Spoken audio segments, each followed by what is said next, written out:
Hey, welcome back to another edition of Meridian Business Television, where business owners access capital. Joining us, Keith Turner, the President and CEO of Meridian Merchant Capital. Today, Keith, we've got an email in from Ed in Norfolk, New Jersey, who says that he's a business owner and he's come to the conclusion that he's got to find some equity partners. Now, we've talked on this program about alternatives to bringing in equity partners, that there's mezzanine capital and subordinated debt. But what if you do come to the place where you realize, you need a partner? What are some of the things to consider when looking for an equity partner? Well, the number one thing that people do worry about is giving up control of their company, right, in order to get that equity. And there's different types of equity. There's terms that people use, private equity, which is actually almost an institutional product created by Wall Street and others, which is, I would call it financially intense, where people are looking to get their money in and out over a 2 or 3 year time horizon, which might not necessarily fit what the business owner has as his time horizon. So a private equity fund or firm is one option. And it may or may not be the right type of fit for that individual. There is the kind of financial equivalent of eHarmony in here too. I mean, if a person has owned 100% of their business, or two guys or girls have owned 100% of the business, bringing in another party is a big consideration. It's a relationship. Like getting married. It absolutely is. So how do you filter through that information?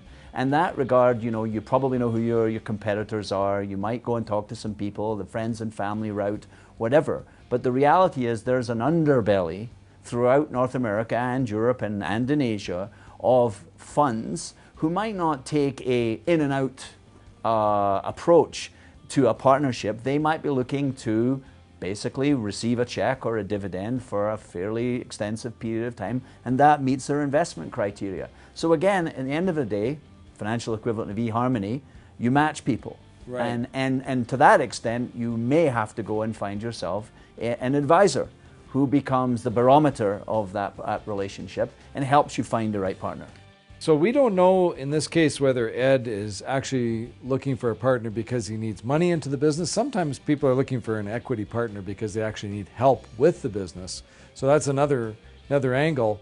But in any case, the idea of going to a company like Meridian to help you find a new equity partner, that makes sense? It absolutely makes sense, but to sort of answer what the unspoken part of that, sometimes the way to achieve that partnership is through a merger or an acquisition, because you might be looking for resources that you don't have, that go beyond, shall we say, the hired help. Right. An expertise or an opportunity or even a geographic territory, and that's why you're doing it. So, behind the question, there's probably a lot more thought being going into it.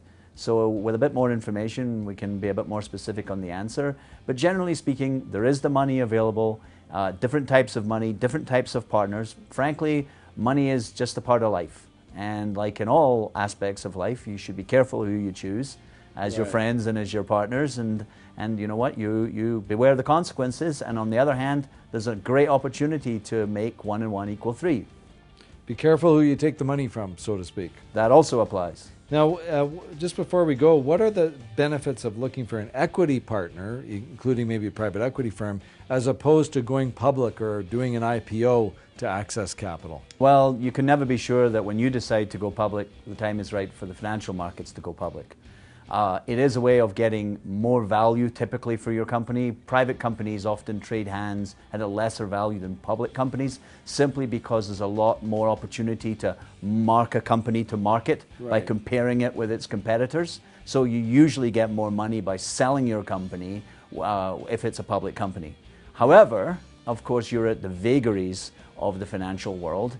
And the nature of market analysis is that people do kind of react with a bit of a herd or lemming instinct.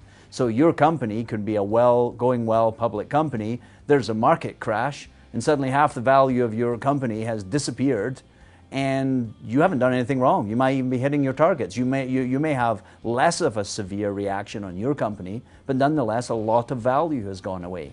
And since most business owners are in the business of building value, that's a pretty traumatic experience, which can be avoided unless you're looking for the public currency to mark yourself to market, and perhaps when you want to go on acquisitions. There are distinct values to being public, but there are also disadvantages, and smaller companies often find themselves burdened by those disadvantages, including the cost of running a public company versus a private company. Well, Keith Turner, Meridian Merchant Capital, that's actually a subject for a whole other program. Should I go public or stay private? And we'll definitely address that.